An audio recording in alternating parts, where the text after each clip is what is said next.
A paz do Senhor, irmãos e irmãs. O meu nome é Ana Heloise e hoje o meu pai estará explicando sobre a lição 4, o tema a iluminação espiritual do crente. Desde já peço que você deixe seu like e se inscreva no canal para não perder nenhuma notificação nova. Tchau e fique com a explicação. A paz do Senhor Jesus esteja convosco, que está me assistindo neste momento. Que o Senhor Deus vos abençoe mais e mais. Pela graça de Deus estaremos aqui estudando mais uma lição bíblica. Graças a Deus estaremos aqui tendo essa oportunidade, estamos aqui tendo essa oportunidade de comentar a lição. O tema, como nossa amada irmã Anne já falou, não preciso repetir aqui, esse tema maravilhoso, é a lição de número 4. E essa lição de número 4, amados, a leitura bíblica em classe se encontra no livro de Efésios, capítulo de número 1, versículo 15 ao versículo 23. A leitura bíblica em classe se encontra no capítulo 1, a partir do versículo 15 ao 23. E estarei aqui fazendo uma síntese desses 3 tópicos da lição. O primeiro tópico é a esperança da vocação e as riquezas da glória. O segundo tópico diz a sobreexcelente grandeza e força do poder divino. E terceiro e último tópico diz Cristo, nosso exemplo de exaltação. Amados, quando analiso esse primeiro ponto do primeiro tópico, que fala sobre a esperança da vocação e as riquezas da glória, fala sobre a ação de graças e intercessão. O primeiro ponto diz: o apóstolo se alegra em dar graças a Deus pela vida dos eleitos. No capítulo 1, versículo 16 de Efésios está escrito: e por todas as bênçãos espirituais recebidas, tais como a eleição, a predestinação, a filiação e o dom do Espírito Santo. A partir do versículo 3 ao 14.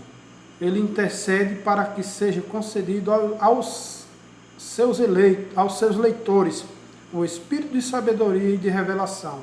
Paulo estava ciente de quão maravilhoso é o Evangelho, mas ao mesmo de quão impossível é alguém perceber a glória dessas boas novas sem ser ensinado por Deus, como está escrito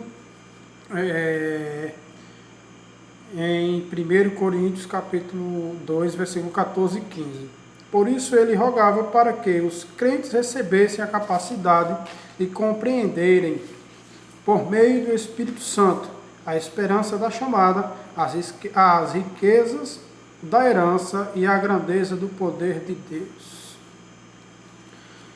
Amados, quando começo a analisar esse primeiro tópico e o primeiro subtópico, que também podemos chamar de ponto 1, Paulo, mesmo ele estando preso, ele tinha o carinho, ele tinha o cuidado e o amor com os irmãos que estavam fora. E ele teve essa preocupação de colocar o que ele sentia quando ele redigiu essa carta. Ele tinha essa preocupação com os irmãos.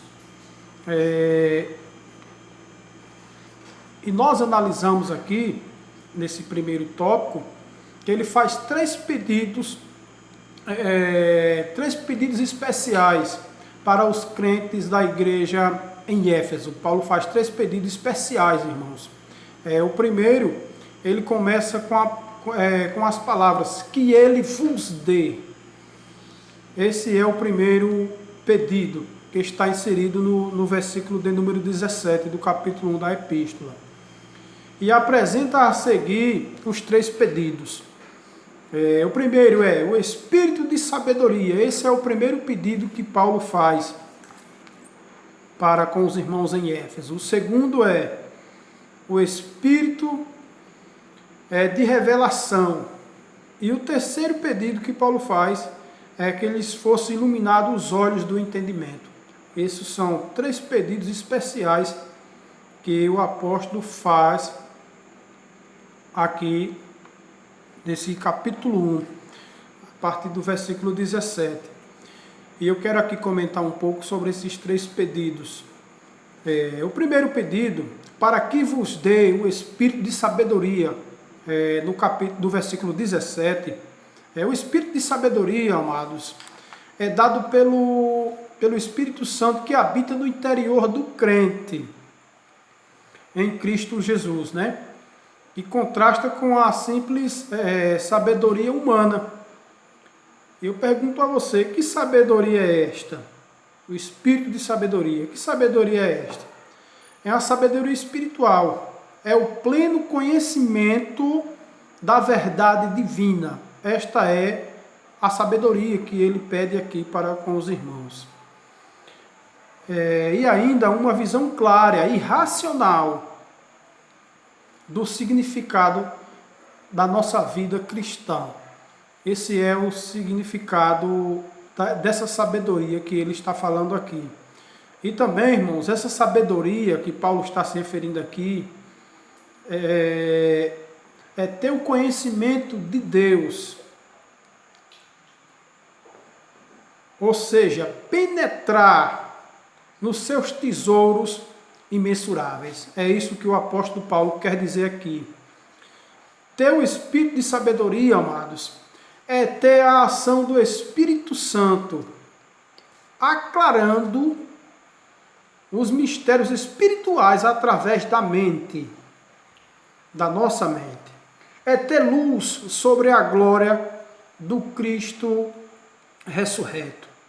Sabedoria de espírito, é isso aqui que o apóstolo está se referindo.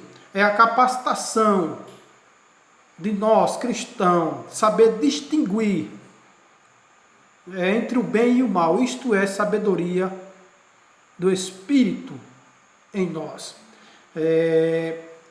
Sabedoria que ele está se referindo aqui, amados, é o poder para conhecer Jesus Cristo também na Bíblia Sagrada.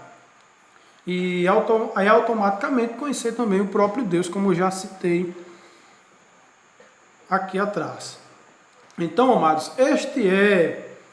esta é a sabedoria que Paulo está pedindo aqui no primeiro pedido para com os irmãos, para ter discernimento, para não se enganar com as coisas do inimigo, porque o inimigo ele é muito sagaz, ele é astuto, super inteligente. E se a gente não tiver esse conhecimento do Espírito Santo, a gente passa a ser persuadido, enganado e o inimigo prevalece.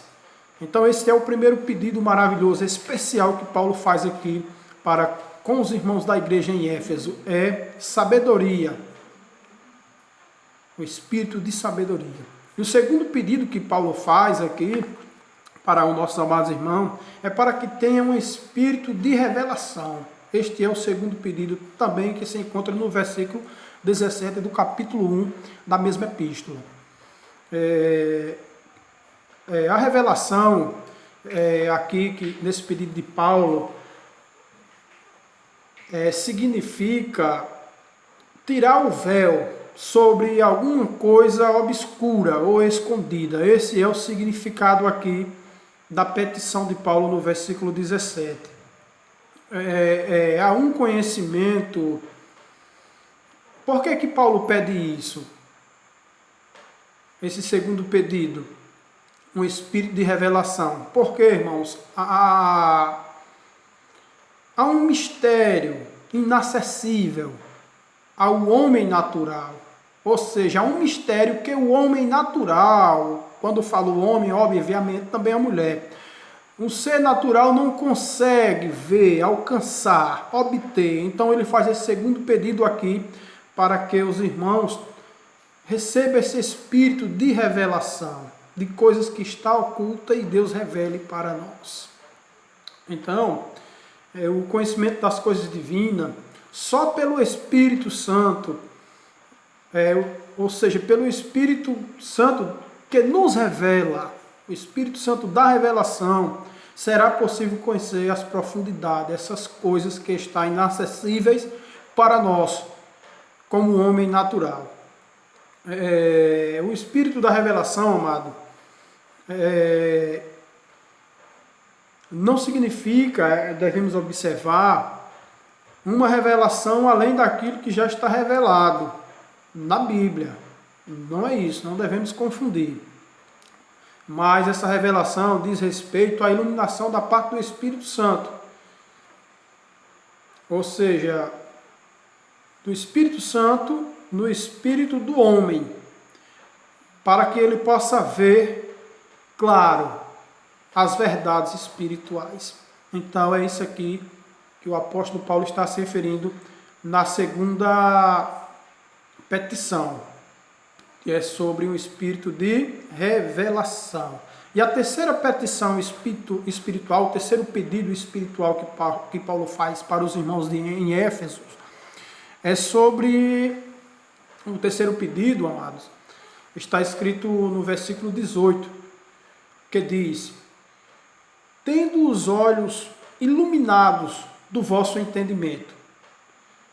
A sabedoria divina, irmãos, só poderá ser vista por olhos iluminados, que não são olhos naturais, como eu já notifiquei no segundo pedido, olha a petição dele, mas os vossos olhos do entendimento, em algumas versões sagradas de outras Bíblias, temos uma variante textual, quando a gente olha aqui nesse versículo 18, em relação à iluminação, tendo os olhos iluminados do vosso entendimento, no versículo 18, tem versões que muda a variante textual, que ao invés de entendimento, escreve, ou seja, aparece coração, em vez de entendimento, descreve coração, outras traduções. Ou seja, tendo iluminado os olhos do vosso coração. O homem natural,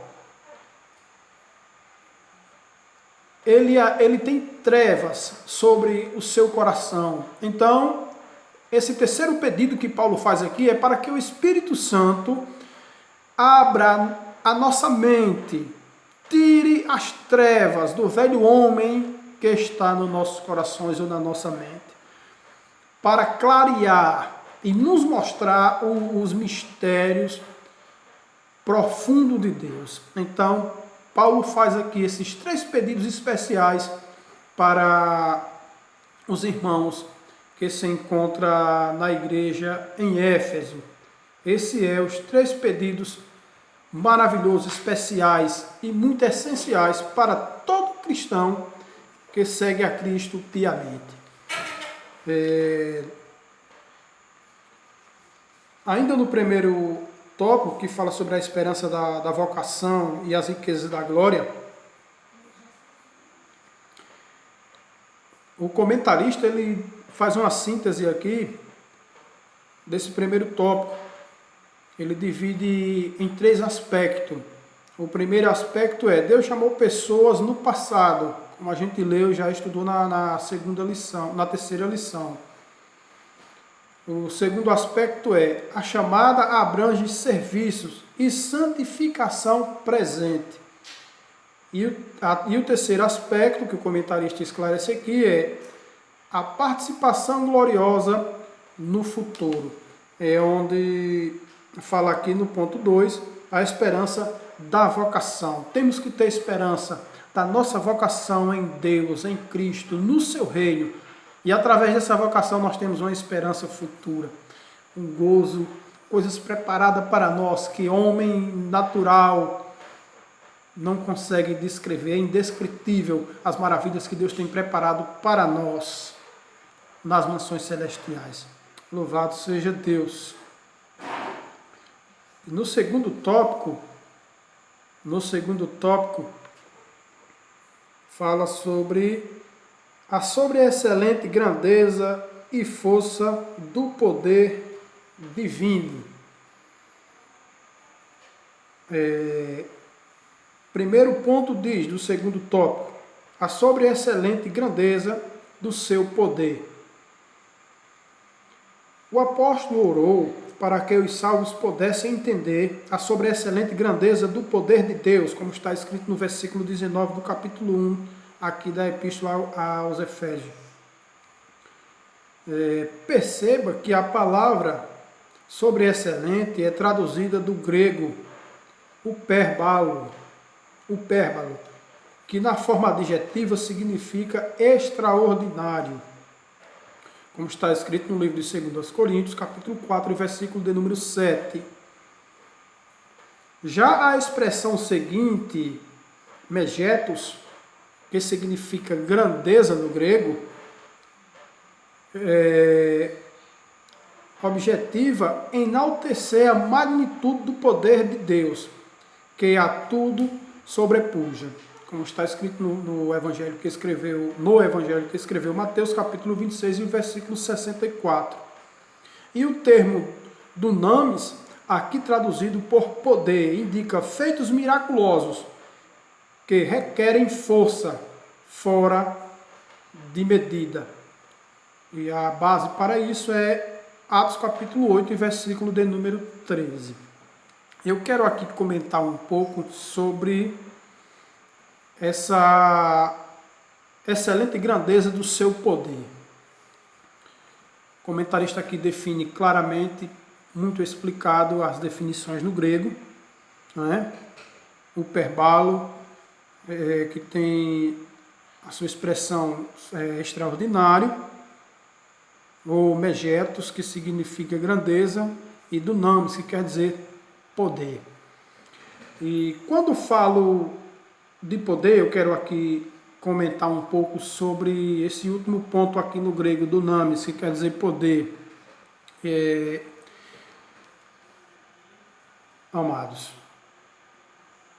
quando a gente faz uma radiografia à luz da Bíblia, da igreja primitiva para a igreja atual do século 21, há uma grande diferença tremenda.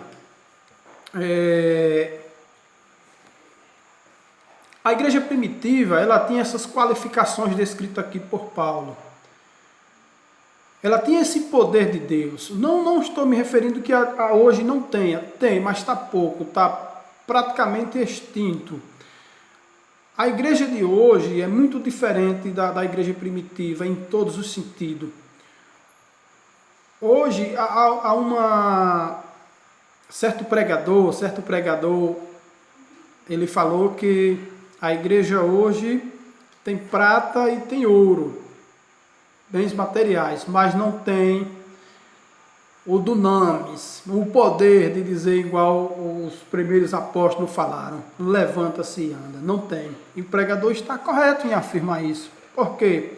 Hoje a igreja, verdadeiramente Deus o abençoou fortemente, a igreja tem templos suntuosos, luxuosos, e tem pastores que disputam entre si para ver qual é o seu templo mais elegante. Mas, irmãos, a igreja hoje não tem mais esse poder. Difícil uma cura, batismo com o Espírito Santo. E muitos estão acomodados, irmãos, concernente a isso aí. E a igreja atual precisa desse poder, dunamis, porque Deus não mudou, Ele é o mesmo ontem, hoje e eternamente. O mesmo Deus que deu esse poder, né, dunamis, no grego, que significa, no nosso português, transliterado para o português, significa energia, força, um poder para operar sinais miraculosos que homem natural não consegue fazer. A igreja atual está precisando de dunamis. Hoje é muita zoada nos templos. Você não vê milagre mais. Cadê o poder? Cadê o dunamis? Cadê essa graça que o Senhor nos deu? Essa força? E não vem, irmãos. Por qualquer coisa, não vem, de jeito nenhum. Para a igreja obter isso, tem que buscar no Senhor, tem que orar, tem que chorar. Não podemos se conformar com este mundo, com a situação que a igreja se encontra.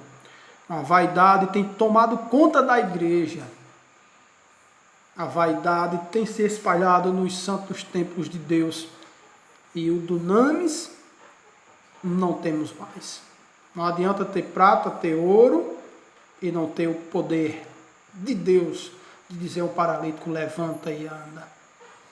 E dizer para ele, vai em paz, a tua fé te salvou.